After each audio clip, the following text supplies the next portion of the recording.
आज हम बात करने वाले हैं नेक्स्ट टॉपिक की, जिसका नाम है RLC। और यहाँ पे जो RLC का फुल फॉर्म होता है उसको हम R for resistance, L for inductance और C फॉर कैपेसिटेंस कहते हैं। ये तीनों एक इलेक्ट्रॉनिक डिवाइस या कंपोनेंट है।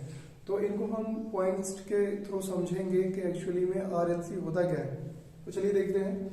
यहाँ पे ये जो R है इसका फुल फॉर्म होता है रेजिस्टेंस, और यदि ये डिवाइस के रूप में प्रयोग होता है तो हम इसको रजिस्टर कहते हैं। सेम काइंड ऑफ दिस, ये इंडक्टर हो जाएगा और ये कैपेसिटर हो जाएगा।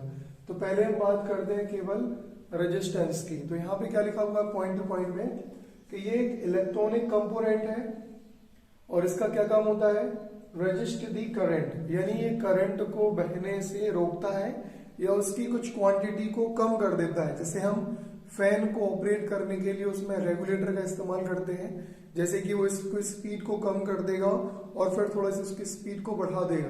तो ये किस रूप में काम करता है, एज अ रेजिस्टेंस।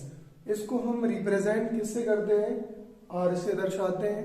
यूनिट जो होती है वो ओम होती है, ओम का सिंबल ये रहा। और ये जो डायग्राम की बात करें तो ये अप एंड डाउन, ये जिगजैग लाइन इसमें होती है। अब हम बात करते हैं इंडक्टेंस। इंडक्टेंस क्या होता है, अगर ये डिवाइस के रूप में प्रयोग करेंगे तो इसे हम इंडक्टर कहते हैं। क्या काम होता है इसका, तो पहली चीज तो ये भी एक इलेक्ट्रॉनिक डिवाइस है।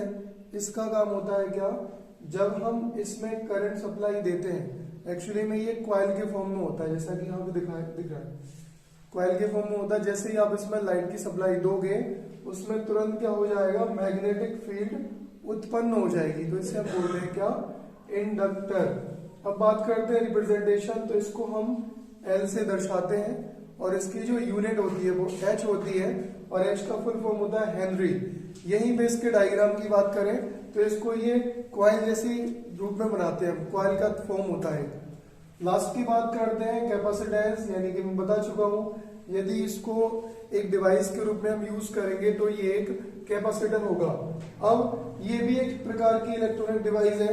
इसका काम क्या होता है, इलेक्ट्रिकल चार्ज को क्या करना, स्टोर करना। और इसको हम किससे दर्शाते हैं, C से दर्शाते हैं।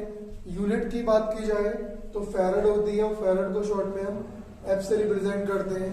यदि डायग्राम की बात करेंगे तो इसमें दो डंडी बनाते हैं, जो दोनों डंडी एक सी होनी चाहिए।